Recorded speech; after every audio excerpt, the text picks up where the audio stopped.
Digital যুগে software বা app install করার সময় ব্যবহারকারীদের একটি সাধারণ প্রবণতা হলো শর্তাবলী বা টার্মস অফ সার্ভিস না পড়েই সম্মতির ঘরে টিক চিহ্ন দেওয়া।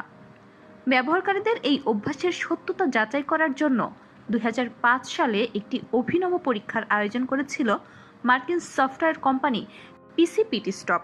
তাদের এই সামাজিক পরীক্ষাটি প্রমাণ করে দিয়েছে যে অধিকাংশ মানুষই আইনি নথিপত্র বা ব্যবহারের শর্তাবলী না পড়েই তা গ্রহণ করে নেন। ঘটনাটি ঘটেছিল যখন পিসিপিটিস্টপ তাদের সফটওয়্যারের লাইসেন্স এগ্রিমেন্টের বিশাল নথির মাঝখানে একটি বিশেষ ধারা বা স্পেশাল কনসিডারেশন যুক্ত করে দেয়। এই ধারায় স্পষ্টভাবে উল্লেখ করা হয়েছিল, যদি কোনো ব্যবহারকারী এই অংশটি পড়েন এবং নির্দিষ্ট ঠিকানায় ইমেইল করেন তবে কোম্পানি তাকে $১,০০০ আর্থিক পুরস্কার প্রদান করবে।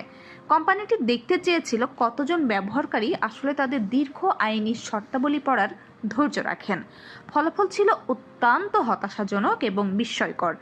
সফটওয়্যারটি বাজারে আসার পরবর্তী ৪ মাসে ৩,০০০-এরও বেশি মানুষ এটি ডাউনলোড এবং ইনস্টল করেন, কিন্তু কেউই শর্তাবলীর সেই লুকানো পুরস্কারের খোঁজ পাননি।